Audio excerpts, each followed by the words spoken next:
Hello and welcome back to another arena draft here with Mike at Tier Zero Gaming. We are into draft number 10 of July, and yeah, we're about halfway through Platinum at the moment on our quest to hit top 1000 Mythic. So, sorry for the delay in the videos. I know we're in the middle of August and I'm only just getting these done. I apologize.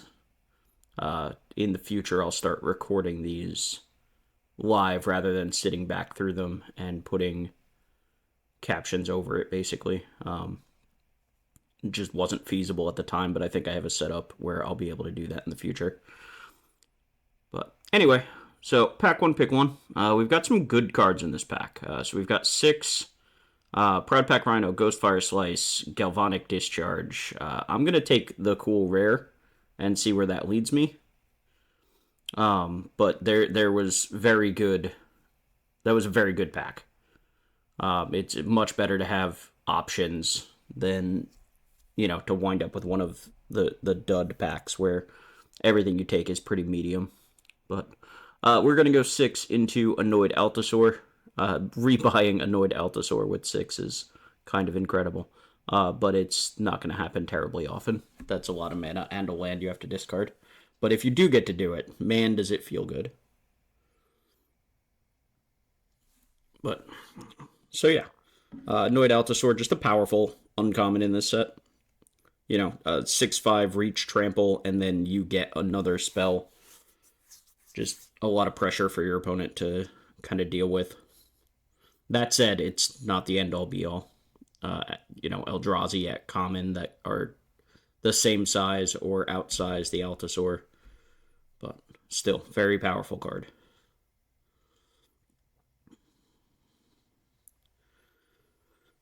We did snap up those 2 picks pretty quickly, so unfortunately that means we wind up waiting. So let's all sit here together and twiddle our fingers. Think of something nice. Let's think of a Writhing Chrysalis. Nadu works. So we could take this Galvanic Discharge. We could take this Malevolent Rumble. But, I'm just going to take the bird. We'll figure it out. The bird's just good. It's almost a guaranteed 2-for-1. 3 power flyer for 3 mana. This is just very good rate. The Galvanic Discharge is probably the correct option, but we've already passed a Ghostfire Slice, a Galvanic Discharge. We're passing this Galvanic Discharge. We passed... what was in the pack with the Annoyed Altasaur? I don't remember. Anyway, yeah, we've already passed a bunch of good red removal, so getting red back in pack 2 is going to be difficult. But I'm very okay having this Nadu. So we actually looked at Lion Number for a second, just because, if we have the Nadu, then we suddenly have more of a reason to take cards that target our own things. But Lion Number sucks, and there's no getting around it. The fact that you have to do something before the Lion Umbra is playable, it's just not good. So, Temperamental Oozewag, just take the big dumb green card. Triton Wavebreaker, not an exciting card by any means, but there's nothing really particularly exciting in this pack, and the Wavebreaker can at least work with the Nadu. Demon Inferior is fine. Yeah, Wirewood Symbiote is unplayable. The card just doesn't do anything. There aren't enough elves in the set for Symbiote to have any kind of real text. So, Demon Inferior or Utter Insignificance. Demon Inferior is just a little bit better, I think. Aether Spike is fine. We have a on-color landscape. There's an Essence Reliquary. I am a fan of Essence Reliquary. It also is a thing that, we guarantee we can trigger the Nadu every turn. It's a very late Flooded Strand, and considering we just grabbed this white card, grabbing a Flooded Strand just gives us access to that plains while still being a blue source all the time. So we don't have to play the Essence Reliquary. We might wind up cutting it, but as a way to trigger Nadu repeatedly and to be able to rebuy value ETBs. We'll see what happens. We did wheel a Snapping Voidcraw. We get an on-color landscape here. Or at least partially on-color. Is this full band? Which one is this? That's Sultai, I think. Oh, alright. We take the Hunger Tide Rises. Alright, fair enough. Hunger Tide Rises will be able to find us Nadu or 6, which is certainly worth considering. I'm not, generally speaking, a big fan of Hunger Tide Rises, but the ability to, over time, make the 3 dudes, if we have any of the cheaper Eldrazi that come with spawns, then we can potentially, again, have the extra fodder sitting around to find some of our spicy rares. So being able to find 6, being able to find Nadu, both relevant. We don't have any Eldrazi so far, therefore we're just kind of dodging the Annihilator 1 guy. I don't really like Rose-Cotton Knight, but so far we do already have quite a few things for it to find. We have the Triton Wavebreaker, we have the Utter Insignificance, we have the Essence Reliquary, we have the Hunger Tide Rises. So, like, we took it, we're probably not going to play it, but at least right now we do have a number of things that it does find. So, waiting for the last couple picks of this pack. We don't really expect anything, and that's okay. But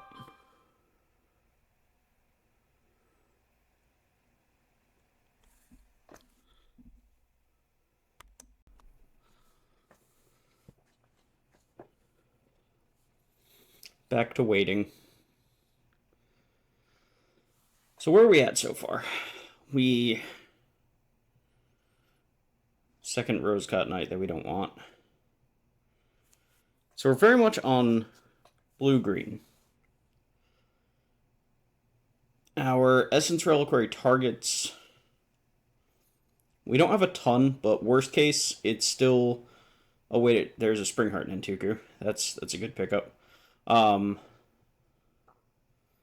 The Essence Reliquary can target anything, which will trigger Nadu every turn. We can, theoretically, in the late game, pick up Annoyed Altasor and get a Cascade every turn. We can pick up a land so that we can use it to retrace a real card with 6. Depending on what our mana looks like, we can reset our Saga to continuously keep getting 1/1s out of it if we don't want or need to find any creatures. So, yeah, right now the Essence Reliquary has some decent uses. So, pack 2, pick 2. We got the Springheart Nintuku, pick 1. We're looking at the Nyxborn Hydra there. There was also a Static Prison that I wonder if was worth considering. We don't really have anything by way of energy, so maybe not. Just like a good powerful card can get rid of anything temporarily. We could theoretically be rebuying it with the Essence Reliquary, but I don't think that's really doing much. We don't really have a whole lot to do with the Snapping Voidcraw mana here, but like just getting up to enough mana to cast the Annoyed Altasor or a large Nyxborn Hydra might be enough for the Snapping Voidcraw to still be there. It's still a card advantage engine as well, though we do need to pick up at least one on-color landscape, preferably more than one. So this pack we have Malevolent Rumble versus Deep Analysis. I'm thinking probably Malevolent Rumble, especially when we have the 6 in the deck to be able to rebuy things that go to the graveyard. Yeah. It also does give us that spawn token that we were talking about to potentially be able to sacrifice to the Hunger Tide Rises to find 6 or Nadu.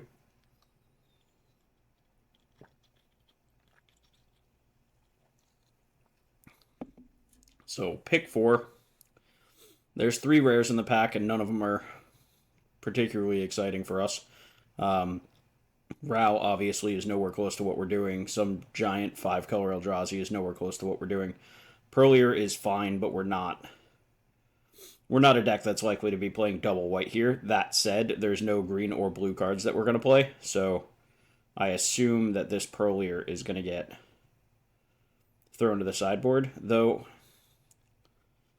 Yeah, I think I'm looking at the blue cards at the moment and seeing if maybe going green-white and actually keeping the Pearlier is worthwhile, but green-white and then just have blue as the splash. Probably the Nadu on the splash. That's probably about it at the moment. But no, we're going to grab this second Snapping Void Craw. There's a Horrific Assault that we'll be glad to grab. Yep. Horrific Assault, not just a phenomenal card in the format, but also does trigger Nadu, which is nice. Any of the fight spells in the format will trigger Nadu. You are targeting your own creature, so let's get that Pearlier to the sideboard. Evolution Witness is a pretty good pickup. Necrodominance, real cool card in actual Modern, not so good in Draft. Third Snapping Void Craw. We sure are going to have a lot of mana. And now we can use one Void Craw to pay for a different one to draw a card. Again, we probably want some number of landscapes or... Oh, that one's the perfect one. That's the Bant landscape. Don't take Necrobloom. Come on. There we go. Click the button. Okay. Alright, we have the correct on-color landscape. We did it. We grab a Colossal Dreadmask here. We have triple Snapping Voidcraw at this point, so like having a few big things on the top end is definitely a good thing at this point. Being able to jump all the way up to, 6 and 7 mana and get up to Dreadmask, Annoyed Altasaur, Giant Hydra, second Triton Wavebreaker. We are going to move a bunch of this to the sideboard. We just got to figure out what exactly we're trying to do at the moment.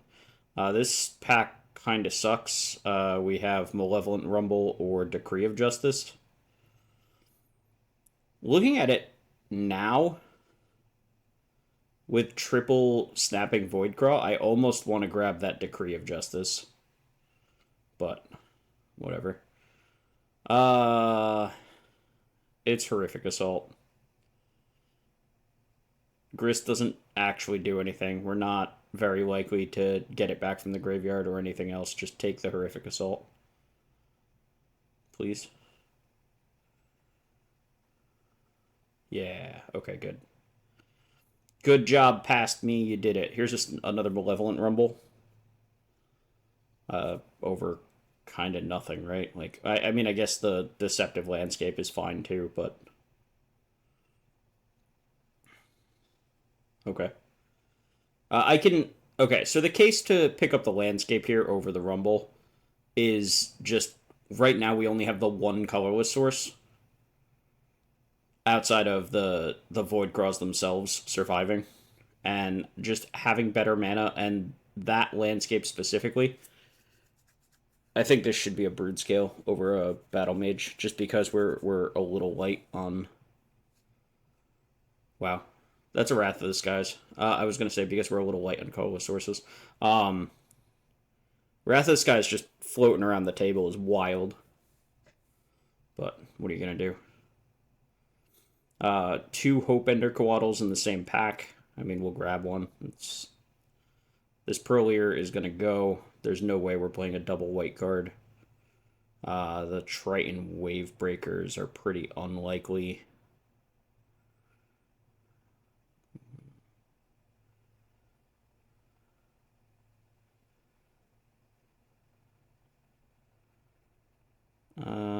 What else? We already have 2 Rumbles.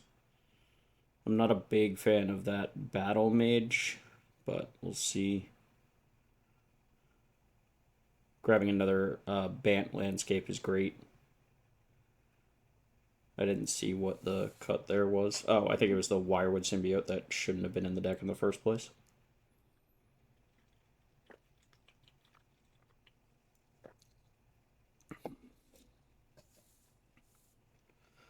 Yeah, these Triton Wavebreakers likely aren't going to make the cut either. Keeping the Hydras. They're not the best to cascade into with like Annoyed Altasaur, but it is what it is. Warp Tusker, Breaker of Creation. It's got to be Breaker of Creation, right? Breaker's a little hard to cast, but only a little.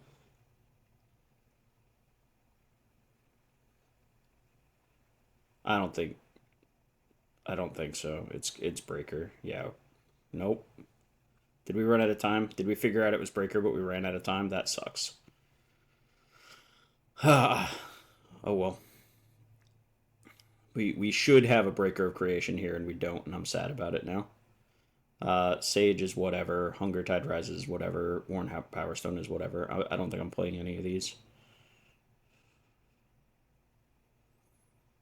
Sure. Another Malevolent Rumble. Yeah, we're cutting. We have a bunch of cuts to make. White blue is fine. Honestly, the landscapes that we want to have in the deck should be white-based landscapes, since that's the splash color. As long as every landscape in the deck can find our splash and one of our two main colors, then I think we're pretty okay. All right, so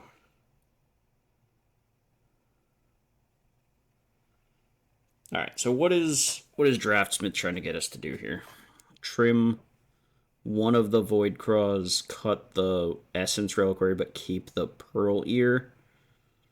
That's probably wrong. Where are we at? 2, 10, 12, 13, 14, 15, 16. Believe it's got us at 17 lands.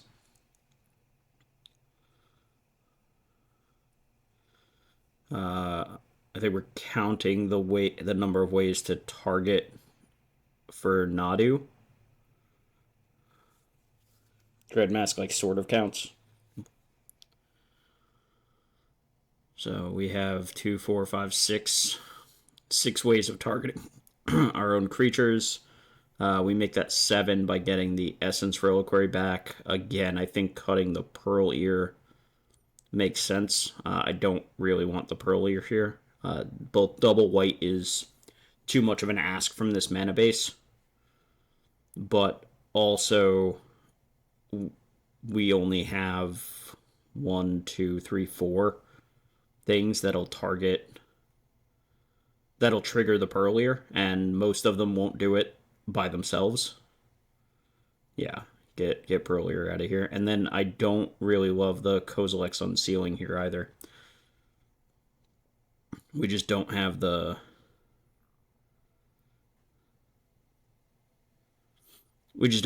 big dumb Eldrazi, right? Like, we have Annoyed Altasaur and Nyxborn Hydra as kind of the only ways to be triggering the Kozilek's Unsealing. Yeah, like that card should have just been a Breaker of Creation, and we'd be happy with it. I'm not even sure. I guess we play a second Hunger Tide Rises over it, but that sounds terrible to me. Maybe the Utter Insignificance so that we have a little bit more interaction. Like right now we have double Horrific Assault,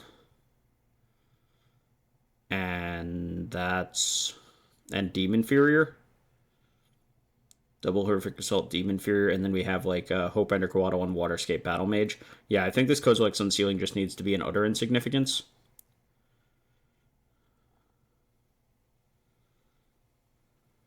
I think it's better as an Utter Insignificance over the Hunger Tide Rises. Hunger Tide Rises gives us more access to our good rares, 6 and Nadu. But I think I'd rather just have a piece of interaction with Utter Insignificance. But other than that, I think that's the only change that current me would make compared to what we're ultimately playing. So, here we go. This hand is terrible. We have a Malevolent Rumble to try to fix it, but this hand's not great. Okay. Like, it got better, air quotes, because we still don't have any action here, right? Like, that's the problem with this hand. It's not that it doesn't have spells we can cast, it's that it doesn't do anything. Alright. Colossal Dreadmask is... Okay, so we grab a Snapping Voidcraw here. We go turn 3 Voidcraw, turn 4 Colossal Dreadmask. So... we do need to find another land. We get 2 draw steps to do it.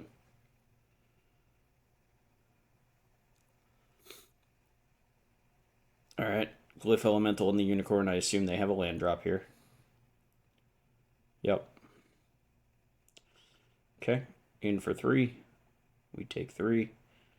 Means our Voidcraw can't block the Unicorn, which is not the best, but is what it is. So, yeah. Voidcraw here. And that's 6 mana as is. Okay, so we don't actually need another land, and we can Colossal Dreadmask next turn. If we draw the land, then we get to keep our spawn token, which is great. Nyxborn Unicorn in for 4. We have no blocks. If we knew we were drawing a land, we could jump with the spawn token, but without knowing that. Alright, here we go. Big dumb 6/6. Hope it holds down the fort.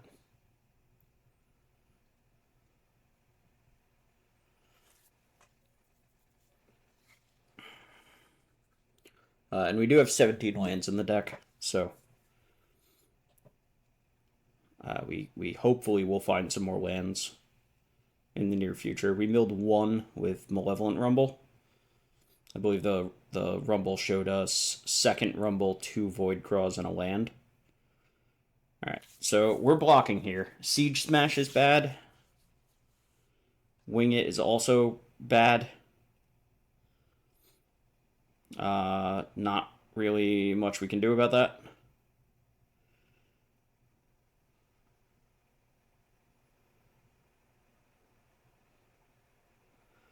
Oh man, land there and we would have been able to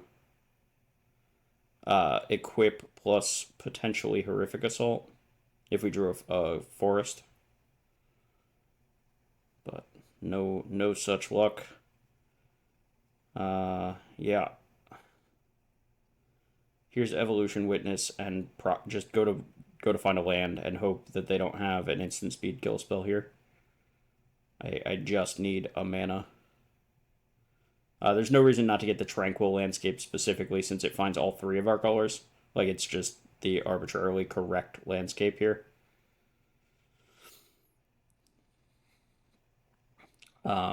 We are going to need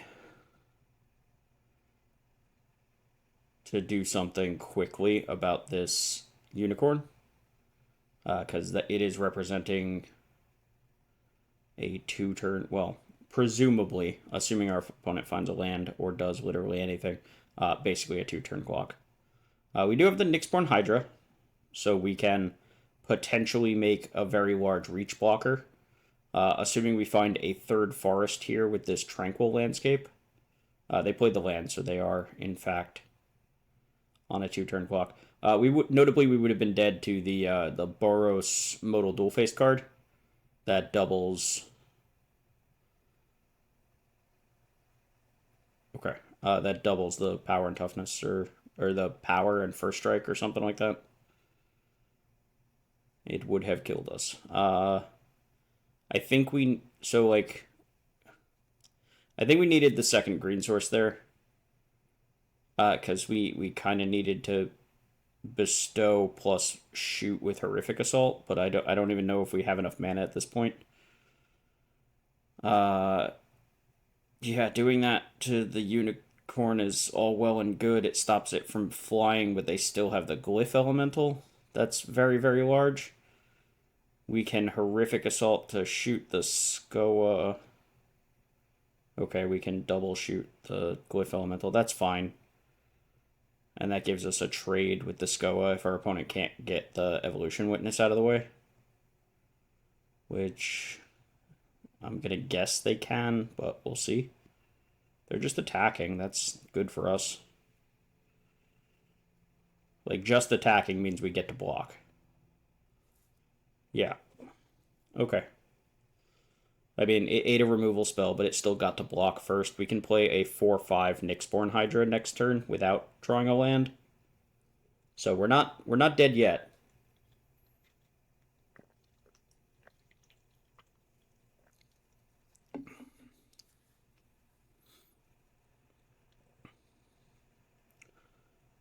Jolted Awake. They cycled it? What happened here? Okay. All right. Here we go. Here's a 4/5.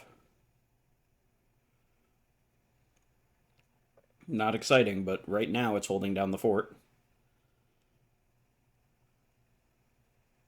If we can get these Hunger Tide Rises down and just clog up the ground, we just haven't had a chance to do so this game, unfortunately. And we really need to play something.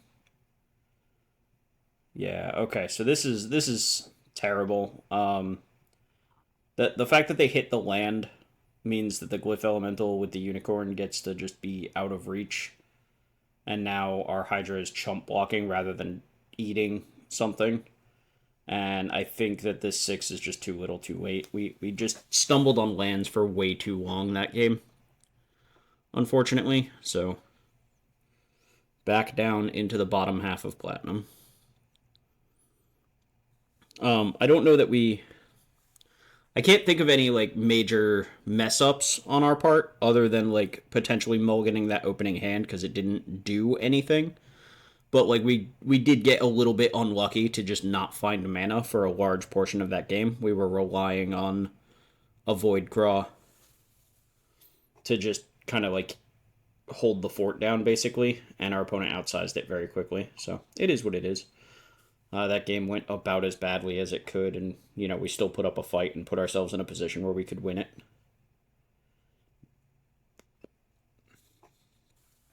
Imagine if we had the Nadu the turn we double Horrific Assaulted. Alright. So an opponent goes turn 2 Dryad on the play and doesn't follow it up with a turn 3 Writhing Chrysalis, I feel like we kind of like won a moral victory there. So we're going to take that. No reason to find the second blue source here. Best to just find the white source now while we have a chance. Nothing in our deck or in our hand. Yeah, nothing in our deck, actually, requires double blue. So make sure we have the white source so if we draw the Reliquary, we're okay.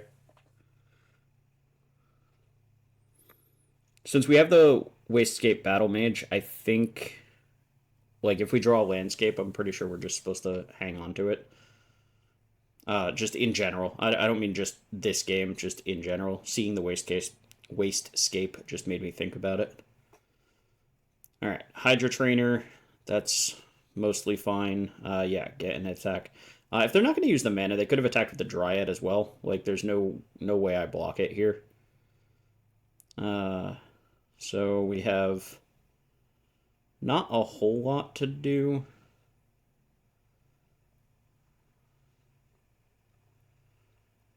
Like, I almost just want to jam both Hunger Tide Rises, if I'm being honest. Or maybe, like, yeah, a Void Craw and a Hunger Tide Rises.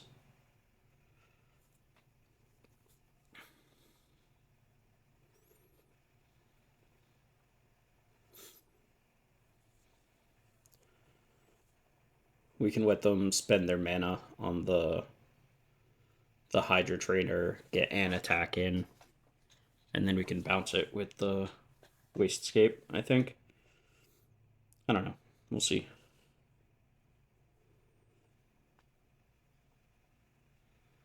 Yeah, adapt now. That's fine. So we just get our little chump blocker with Hunger Tide. We have a lot of mana now, thanks to double Void Craw. So like Deep Analysis suddenly turns into a thing where we can draw cards and be able to cast them in the same turn. So they are exerting, so they get in. So we just chump block the 6. Yep. Take 3. That thing's exerted. It doesn't get to do it again. We do need to find some action as far as like some bigger creatures, yeah, so they have a large thing here. So we do need to find some large thing of our own. Third Void Craw is not what we're looking for. Might as well just, yeah, float all of the mana, because we're going to use it. Use our blue for deep analysis. We have 4 mana left available. We haven't made our land drop, so 5 mana left available. They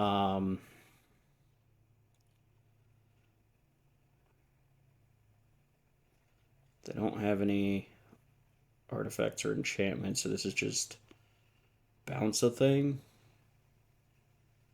That's not great.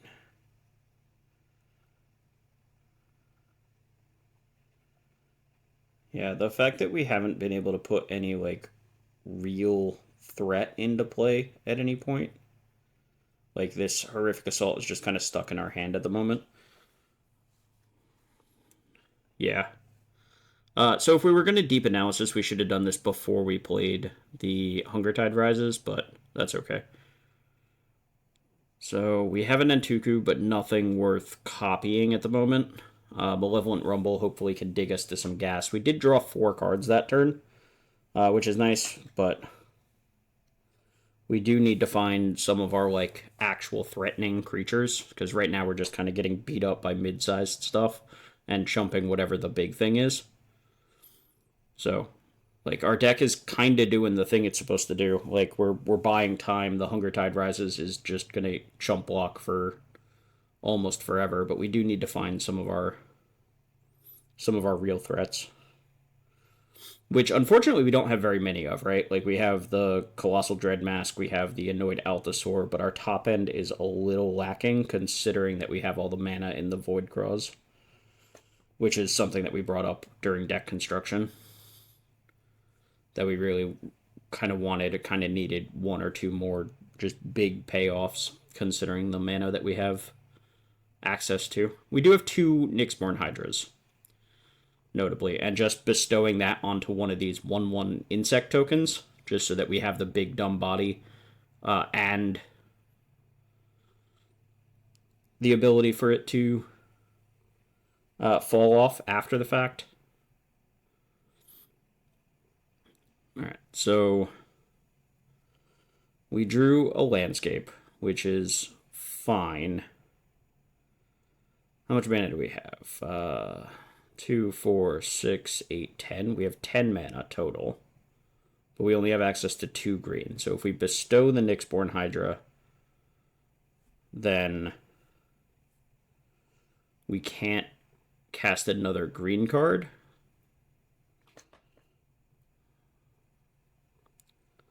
But we can just bestow the Hydra. What are we looking at here? We need... Okay.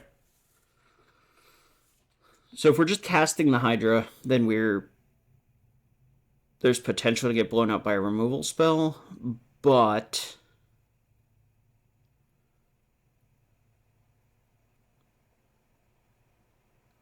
Okay. Alright, so we're casting the Hydra here. Our opponent doesn't have double black up, so this does give us our best shot. Wither and Bloom here would be bad.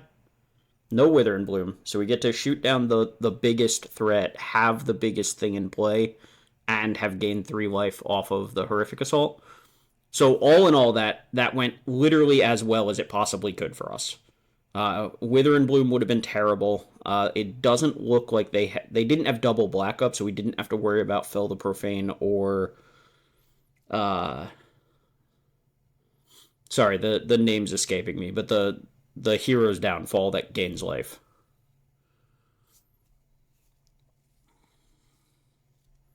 Apologies, the name just slipped my mind. But the other double black removal spell, Fell the Profane, double black and 2.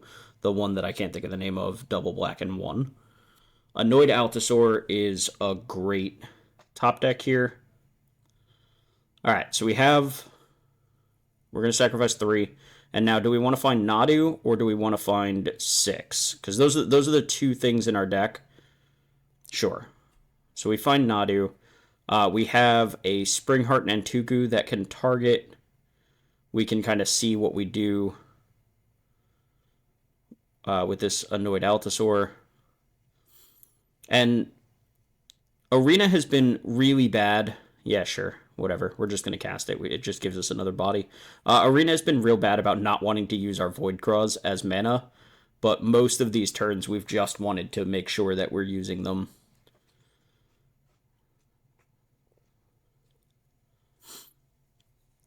So next turn, Hunger Tide Rises is going to pop, and it's going to ask us if we want to sacrifice anything. And because we didn't get the Spring Heart and Tuku down and hit the land drops. Okay, well, I can pleasantly say that we managed to claw back from that one. The mana from the Void Claws that time pulled us through that game. Whereas last game we had the mana from the Void Claw, but we were missing land drops. That game we got to utilize all of that mana to be able to do multiple things a turn. You know, we had one turn where we cast both halves of a Deep Analysis and still cast a spell that turn. Just the ability to out-mana our opponents and kind of muscle our way through their better start than we had. This hand is fine, not great. The 6 certainly potentially makes it better. Okay. The problem with our hand, as it stands, I don't think I've ever seen Marionette Apprentice not make a servo. The problem with our hand is we don't actually do anything right now. Like, I don't think we're playing a Nyxborn Hydra for X equals 1. I don't think having a 1-2 does anything.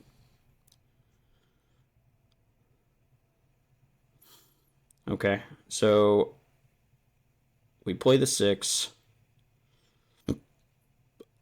We hope it doesn't get shut down. We have Malevolent Rumble to both put stuff in our graveyard and find us lands. Because again, like, this game is going to come down to whether or not we hit our land drops, much like the first game did. So, yep, first things first, let's attack. Mill 3 cards, get a land back, so 6 getting to do its job for a change, and drawing us a card. This is an easy block, no worries here. I think we just play our land and play our Oozewag. Yeah, I agree with this line of play. They have the Wither and Bloom, so our 6 is down. That's fine. It got to draw us a card, which is better than I think every other 6 that I've drafted so far this set. Most of the time they come into play and just die, or the board is so clogged that they can't attack, or we don't have any land, so we can't rebuy anything. So that one getting to at least do something feels not terrible. All right. Yeah, I think first things first, let's start with a Rumble.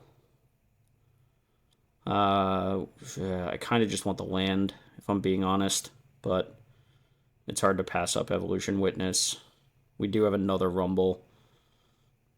Horrific Assault, shoot down the Marionette Apprentice. They have black and 1 up. If they have another Wither and Bloom, that's a bit tough.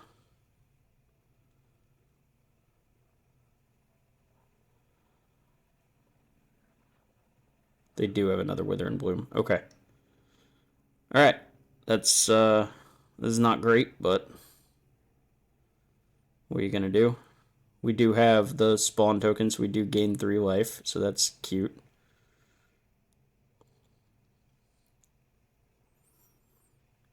So we got back the Witness. I kind of... Like, we do need the lands. We got back the Witness over Basic Forest. To be fair, Basic Forest isn't exactly, like, the land that we're looking for necessarily, but it's not like we need anything else in particular. Okay, a counter put on it from...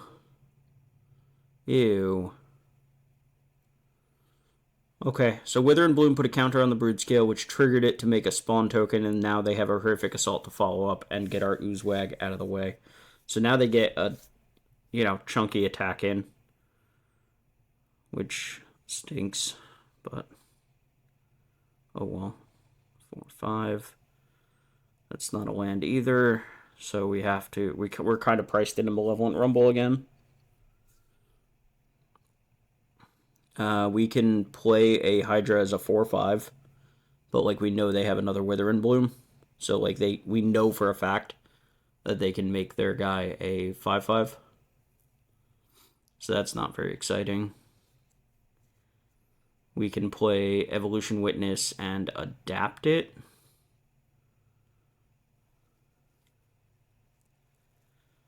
Which can rebuy a land.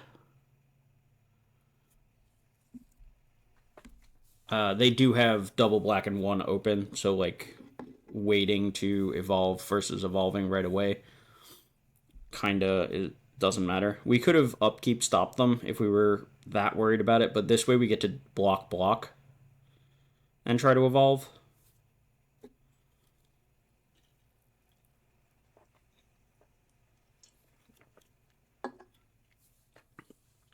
Let's see if it works. Third Wither and Bloom. So at least we got to stop the damage from coming through that turn. But yeah, 3 Wither and Blooms and a Horrific Assault. That's tough. So again, they still have a Wither and Bloom, which means that Brood Scale can continue to just keep getting bigger. We're stuck playing this Nyxborn Hydra for 4. No, we don't have 5. Try again.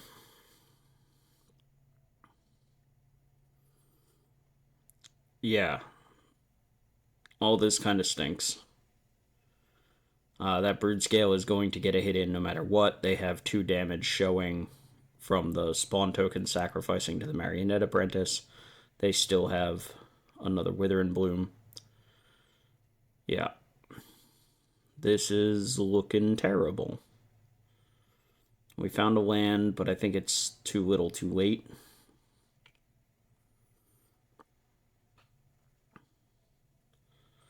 We can play our own Dread Mask here.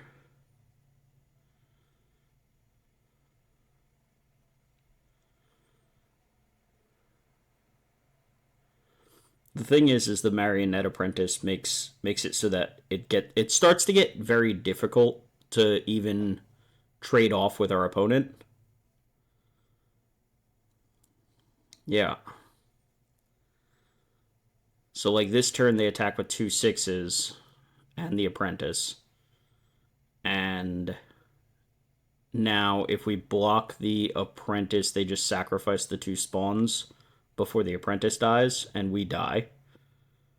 If we block on the 6s, then one of them dies. We lose both of our creatures. We take 2. Yeah, so this is me putting my opponent to do you... I don't think it matters. I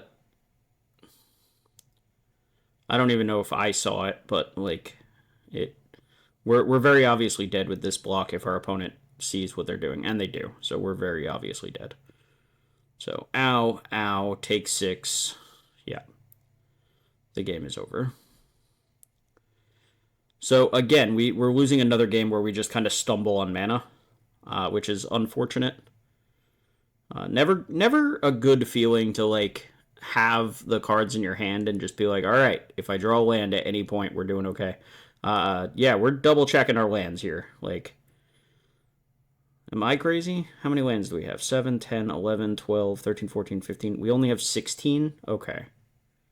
I thought we had 17. I could have sworn we had 17.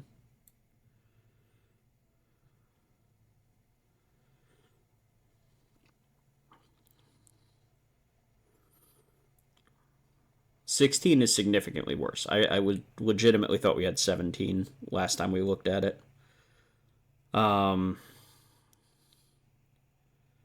We do have the 3 snapping Void Craws, but even so, yeah, cut a Hunger Tide Rises, add a land. I'm on board for that. We've lost 2 out of our, like, both of our losses were not drawing mana, and the one game where we were drawing lands, we were able to overpower our opponent despite the fact that they had a pretty good start. So, unfortunately, this puts us back against the wall. And I apologize, folks. I thought we had 17 lands from the beginning, so Either, yeah, I must have miscounted. Maybe I thought there was another landscape and it just wasn't there. But, oh well. Now we have 17 lands. So we have Tranquil Landscape, which means that we have access to all three of our colors right off the bat, which is always nice. We get to kind of have a decent curve. Malevolent Rumble into Snapping Voidcraw into Annoyed Altasaur is pretty good. This is assuming we find a land, either off of our draw steps or off of the Rumble. A Nethergoyf.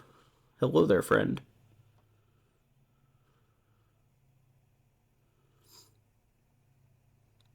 Rumble. We found a land. Might as well grab the landscape, I think.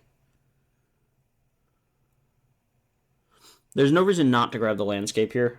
We have Springheart and Tuku in our deck, and if we don't need to play the landscape yet, we can hold on to it. We also have Waterscape or Wastescape Battle Mage, so having a colorless source laying around just in case like the Snapping Voidcraw dies.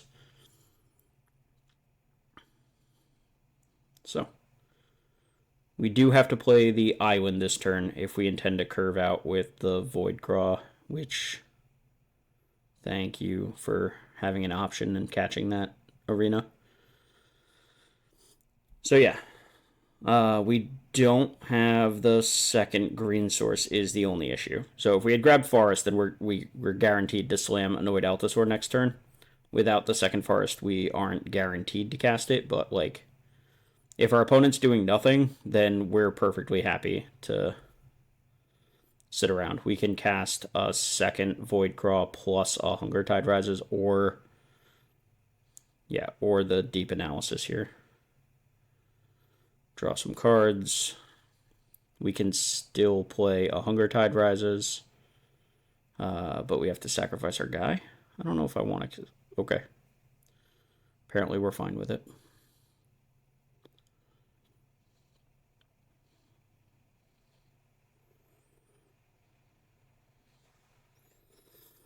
Using all 7 of our mana on turn 4. Not a bad thing. Opponent has another Sage.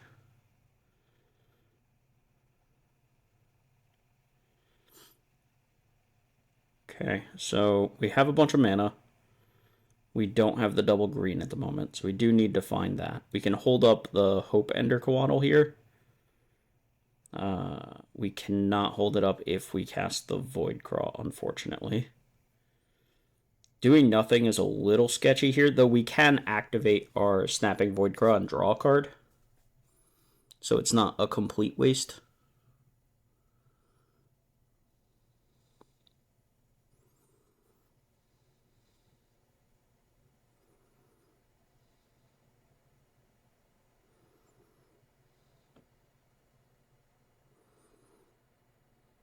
So, unfortunately,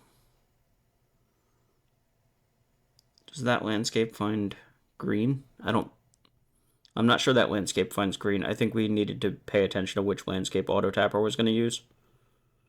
I'm not 100% sure. Yeah, that one's the blue-white one. So we can't find green, which means that we can't cast this Annoyed Altasaur still.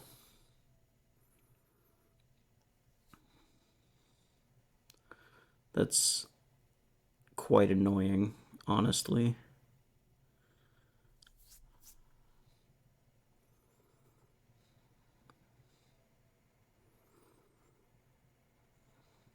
Alright, so we didn't pay attention to Auto Tapper, and we're getting got by not having the green source here. Yeah, let's just do this now before we get messed up again. Demon Inferior on the Copy Crook. We don't want our opponent having all of that mana. It's not an exciting play, but we do have Hope Ender Coatl up here, so depending on what our opponent tries to play. Yeah, that resolves, unfortunately. If they try to follow it up, yeah, we just kind of get them here. It's not like an exciting thing to get them on, but So we go find one of our threes. Probably Nadu here. I actually feel like it's Nadu most of the time over 6, but so we can Hydra onto, let's say, our Wastegate Battle Mage, which will trigger Nadu. We'll also have, a big Battle Mage. Alternatively, yeah, we do this. Annoyed Altasaur, and we happen to hit Temperamental Oozewag, so that's a good use of 7 mana. Get in the air. We've got the ground more or less locked up. We have the Hydra to target one of our flyers next turn, trigger Nadu, and get in a giant attack in the air.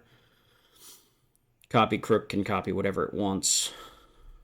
Like, it doesn't get the Cascade trigger. Copying Nadu is pretty whatever.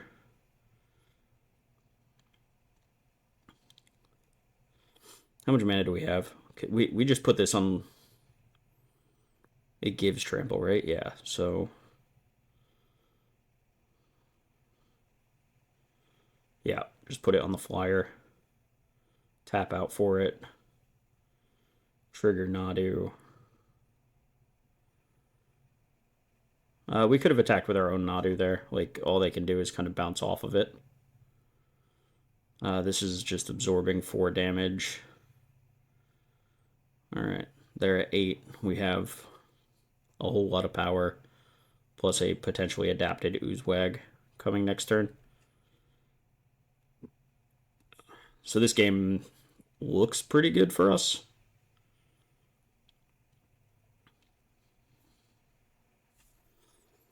And again, like, we're getting to use all of our mana each turn, or most of our mana each turn.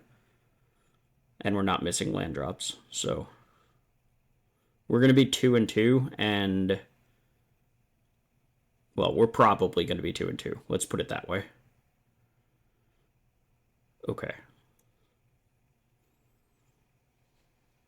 All right.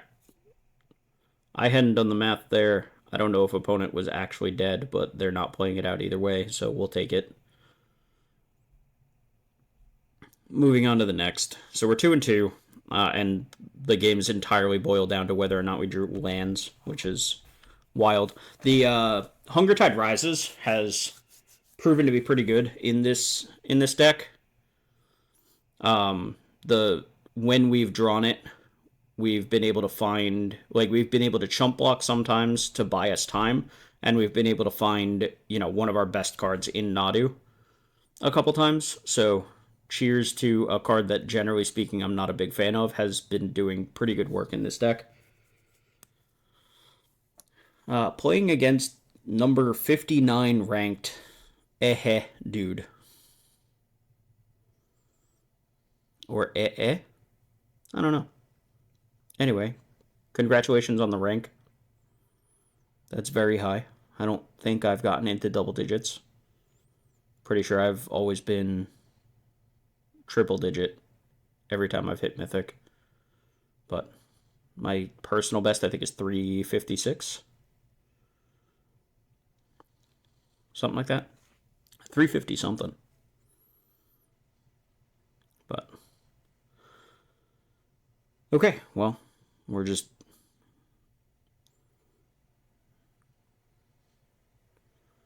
twiddle our thumbs. All right, opponent, landscape, crack it. That's a Jeskai landscape and mountain. So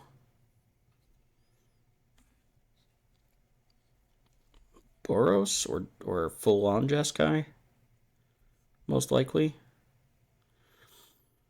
Contaminated is Plains Island Swamp, so probably full on Jeskai here.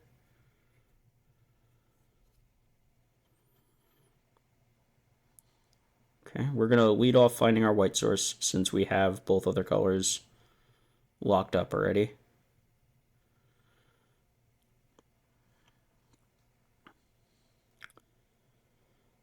All right. Opponent passes.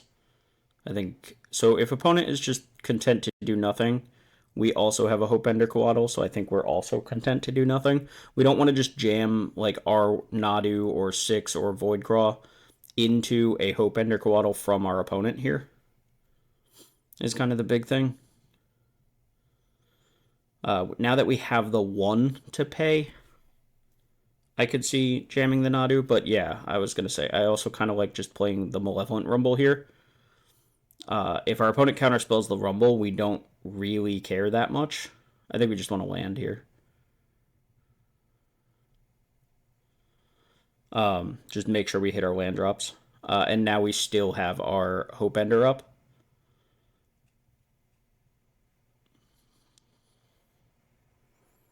So, we're just going to kind of slowly pull ahead. Yeah, so now we get to Hope Ender and Aether Revolt and feel really, really good about it. So that was an excellent turn cycle for us and exactly what we were trying to avoid a moment ago. Like why we didn't just jam into our opponent, right?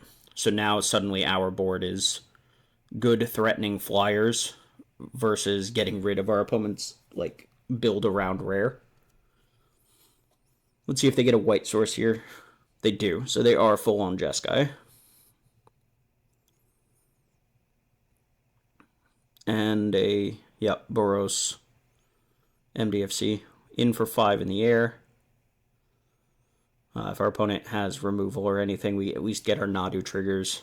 We also have the 6 in our hand, so if we find lands later on, the 6 can rebuy the Nadu. Alright, so they're just playing out a guy to trade with the Hope Ender. That's fine. We can Evolution Witness and rebuy our landscape, or we can just get a Voidcraw down and kind of like push our mana advantage. We can also bestow the Hydra just to get a Nadu trigger, and this way we're playing around some kind of like a Wrath effect. Because they do have double white, they could have Wrath the Skies.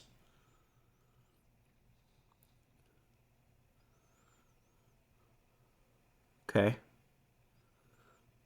Gotta be honest, that's not one of the cards that I'm particularly scared of here. Though it does make sense to have in the deck when we know we have Aether Revolt, right? More ways to dig towards Aether Revolt seem pretty relevant to me. So we can... If we're doing this, shouldn't we just play the land first? Guess not.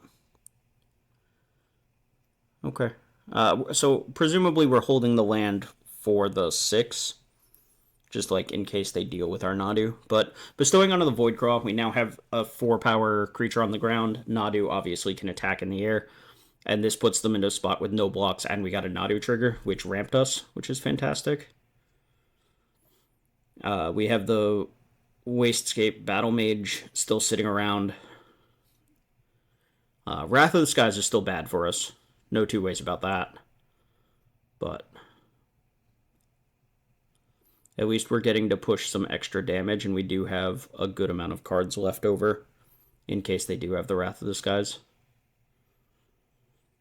And if they have something like Ral in the Implicit Maze, it just does nothing against any of our board. So it really does nothing against anything in our hand either, to be fair. There's a second white source, so seemingly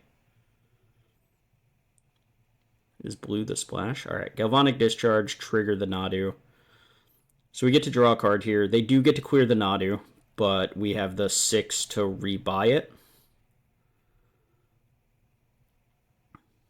And we did get a card off of it. Static Prison. Target the Hydra? Or... Nope, they target that. Alright. So they're just denying me mana, I suppose? No, they just have it a whole turn. Okay. Use some energy, gain some life back. Nope, keeping their energy. Fair enough. Okay, so they managed to deal with our Hydra, our Nadu, and our Voidcraw all that turn. So this turn we can 6 plus Nadu if we want to. We can Wastscape. No, we can't. We don't have a colorless, right? Yeah, we don't have a colorless. So we can't Wastscape. We can just get our Colossal Dreadmask down. I like just getting the Nadu back. Like, just make our opponent deal with this all over again. We held on to this forest on purpose, so.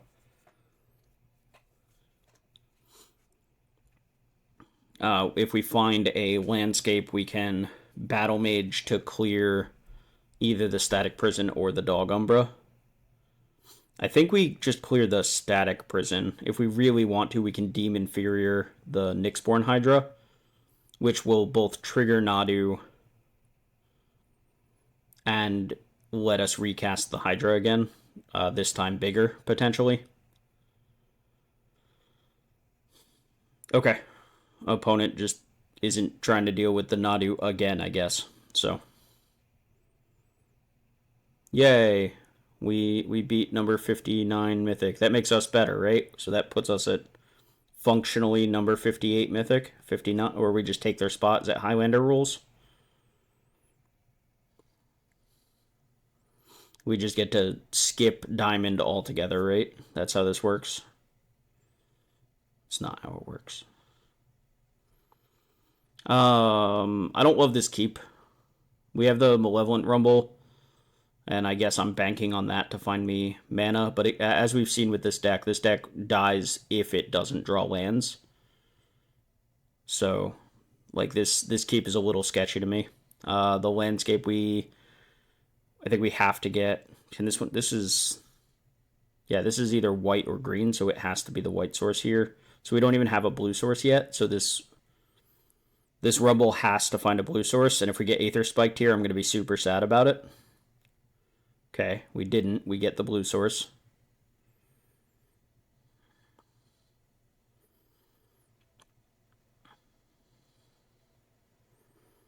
Okay. We did also mill 2 lands here, which just makes it, that slight bit less likely that we draw lands.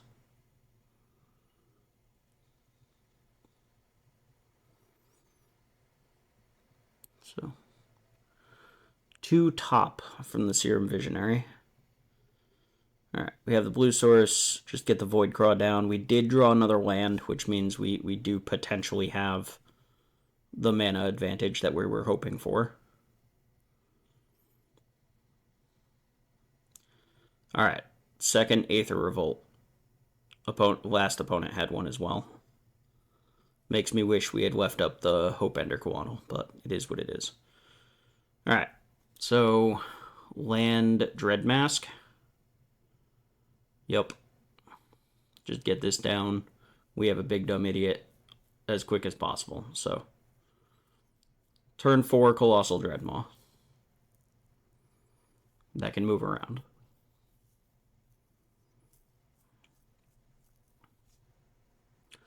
That Aether Revolt is very scary, though.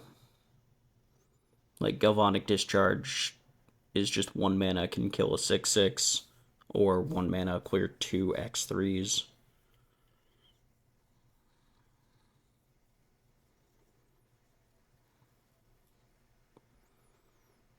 Alright.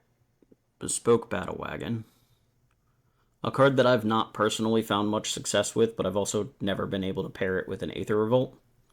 And so this is just tap, deal 2 damage.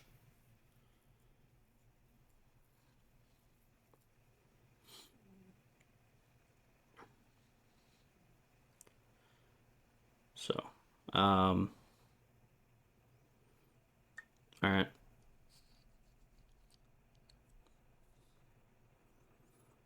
Rumble first, see if we find anything.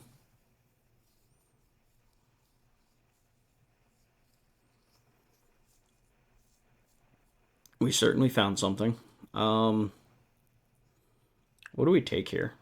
Is it just the Annoyed Altasaur?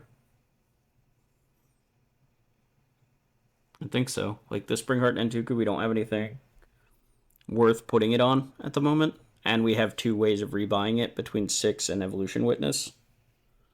So as not great as milling a Springheart Nantuko is, I think we just want the Annoyed Altasaur here. Since we have the mana rolled up, we potentially have a Hopeender Coatl to stop our opponent from doing something big next turn. Okay.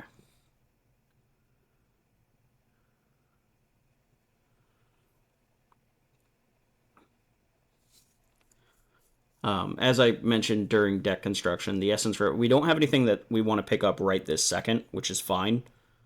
What we do have, however, yeah, they're going to shoot one of our idiots. That's fine. That doesn't stop us from having the Coatl up.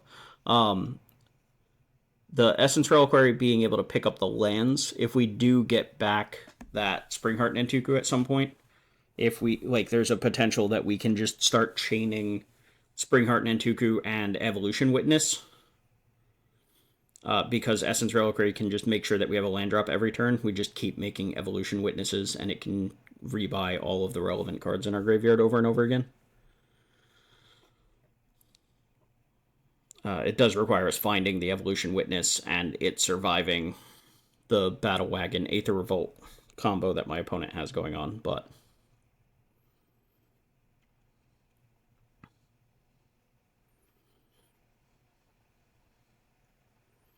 just pointing out that it is a thing that the deck is capable of.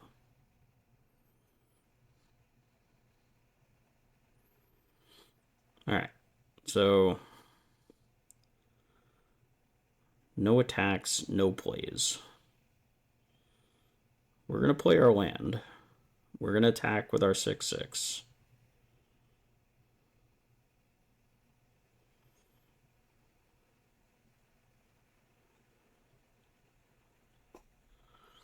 So remember, our opponent has the Battle Wagon that can just shock at any point. Now they'll have Revolt. So I think now tapping the Battle Wagon is enough to kill the Germ token, I believe. So let's get this Altasaur down and Cascade and see what we hit.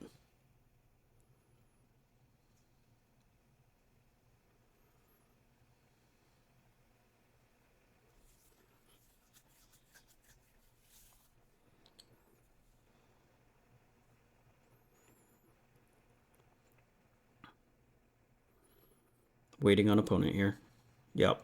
They're just going to shoot our Germ. Yep.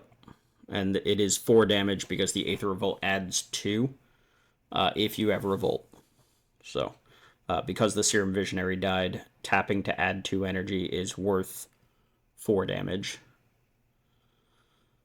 Okay.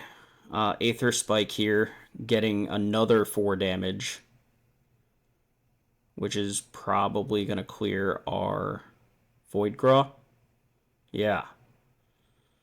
So this is a pretty huge turn. We do get to bounce our Voidgraw. Worth noting. So we do get to save it, but it does mean that we need to cast it again. And we hit Horrific Assault with nothing, so we're just not gonna do that. Yeah, so the Altasaur got counterspelled. The card we cascaded into didn't matter, so it also didn't happen. And our opponent managed to clear our 6/6 Germ and reset our Voidgraw, so we no longer have the mana advantage. Plus, all of the cards in our hand are kind of reactive. And our opponent is just showing the ability to use their Aether Revolt every turn. What we're really looking to draw here is our Wastegate Battle Mage. If we can clear that Aether Revolt, then I think we're in a pretty good spot. And if we can't, that's potentially the end of the game, honestly. Aether Revolt can just kind of win the game by itself, especially with with the battle wagon just fueling it every turn. Skoa just clearing the last of my idiots and the last of my mana. It means we can't equip the Dread Mask next turn, so it makes sense. I was just talking about the Wastegate Battle Mage being an out, so I really don't like cracking this landscape here. I think I'm putting myself potentially at a disadvantage by cracking it. So I would like to play this landscape and hopefully not crack it, as Wastegate Battle Mage is one of the best cards I can draw. So we have a couple options here. We can Essence Reliquary bounce our Dread Mask and replay it. Or we can Snapping Void Craw plus hold up Hopeender Coatl. That said, our opponent has, a million mana, so the odds of the Hopeender actually countering anything are pretty low. Like, they just cast a 6-drop this turn and still have a mana open to pay for the Hopeender. So, that said, if we just rebuy this 6/6 every time they deal with it, it's not like it costs them nothing to deal with it, right? Like, they do have to. Last time they had to trade a creature and use their energy. So, like, if they attack with the Skoa this turn and we get to do the same thing, we're constantly forcing them to use resources without costing ourselves anything other than mana. It's not costing us cards, it's costing us mana. Whereas it costs our opponent cards and mana, theoretically. So, like, they could attack with the Skoa. If we block, then they shoot it with the battle wagon, and it trades. That said, we're at 20. If they attack with the Skoa, I don't think we bother blocking. They're at 7. Okay. Ghostfire Slice does not kill our thing, but tapping the battle wagon does. Yep. So again, like, yeah, we're not getting to trade with a permanent, but we are making our opponent use a resource in their hand, right? They used a Ghostfire Slice and used their battle wagon trigger for the turn. So again, I think I should be keeping this landscape around, because if I don't draw, or if I do draw the Wastegate Battle Mage, we're screwed. Invert Polarity is terrifying on the Dread Mask. Fortunately, they lost the flip. That said, we're still down the Dread Mask now. And that's tough. So, I said a minute ago that this Aether Revolt going unchecked can get us in a lot of trouble here, and this is what I mean. So Thriving Skyclaw, they get 3 energy. The Aether Revolt is going to shoot us for 3. Ow. Then they get to use the energy to crew the battle wagon and attack for 9.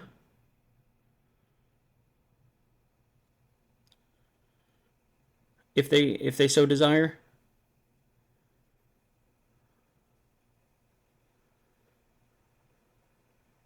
And if they do that, like, we are sitting here holding this, like, Demon Inferior, this Hopeender Coatl that never got to do anything, this Void Craw that's just too late to matter in this game.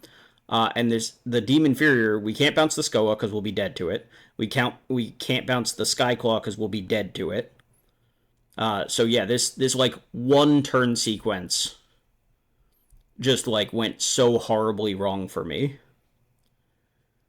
And that's with them losing the flip. If they had the Colossal Dread Mask, the game was just over. Yep. Pay energy to crew this. Attack for 9. I'm at 4. And realistically, there's just nothing I can do here. Like, none of the cards in my hand do anything. We can play... We drew the Battle Mage, and we have used our landscapes, so we can't kill this Aether Revolt now.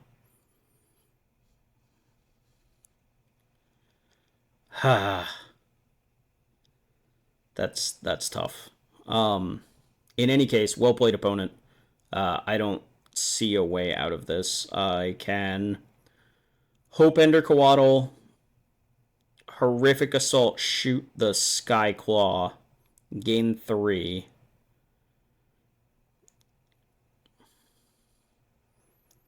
Deem Inferior on the Skoa, I guess? That sounds terrible.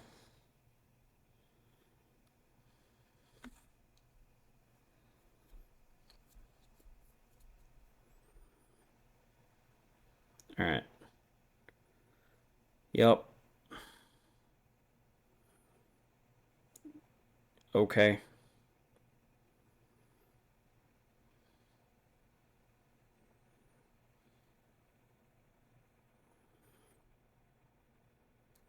So notably, we're just picking up the land here just on the off chance that we draw like a Springheart and Tuku or something, just so that we can trigger the landfall and still have the Essence Reliquary up for the turn. Tune the Narrative is worth 2 damage, which gets rid of my life total. Anything else that makes energy here is going to make it... Oh, Suppression Ray, sure.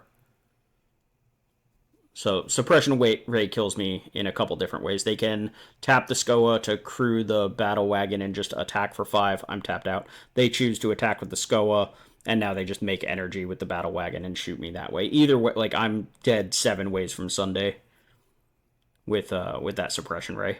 So yeah, good game, opponent. That one pivotal turn, like that one turn cycle where invert polarity on my Dread Mask, that cost me my entire turn, into, big hits with the Aether Revolt and getting a very good attack in that turn.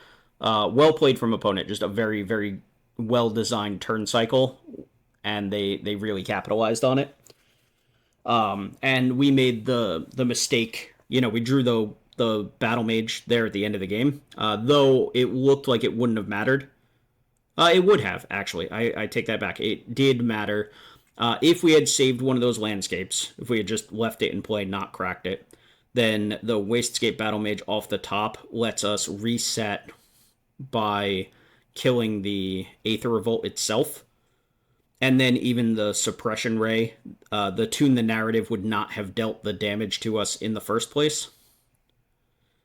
And so they would not have been able to attack with both the Battle Wagon and the Skoa, unless, like, the last card in their hand happened to be a 4-power creature that they could cast after the Suppression Ray in the same turn. So, yeah, we would have taken 5. We're still alive at 2. If they use the energy to lock down our creatures, I'm not sure that we can survive after the fact, but we at least buy ourselves another turn. So yeah, that small thing where we were trying to thin out our deck, the good old crack your lands to thin out your deck so that you draw action. Well, we cracked one of our lands and then we drew one of our outs, and we didn't have the mana to pay for it because we cracked the landscape. So a very, very easy mistake to make, but still, like, I should have seen it. And, like, present me was even talking about it. Like, I should leave one of these landscapes up in case we draw the Battle Mage. And I guess at the time I just wasn't thinking about it. So, unfortunately, that did ultimately wind up mattering, but that's okay.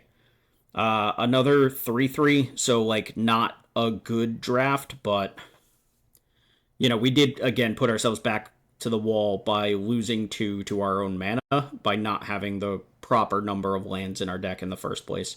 The deck played out much better once we had the 17th land in the deck, and that sounds like a small thing, and part of that is just going to be variance, like we did draw lands or we didn't draw lands, whatever, but having the right number of lands in your deck in the first place is going to matter over the long run. Like, the more games you play, the more that one land difference is going to feel like it matters, and what it's going to statistically matter. So we should have had 17 from the beginning. We didn't. We fixed it. We won 2 out of 3 after we fixed it, after winning only 1 out of 3 while it was incorrect. The game that we won, we drew lands. So, all right, that's going to wrap it up for me. Everybody, have a wonderful night. We'll see you in draft number 11. Starting off again, I think Platinum 2, like low Platinum 2. So we still got a ways to go. Have a good one, everybody. Bye.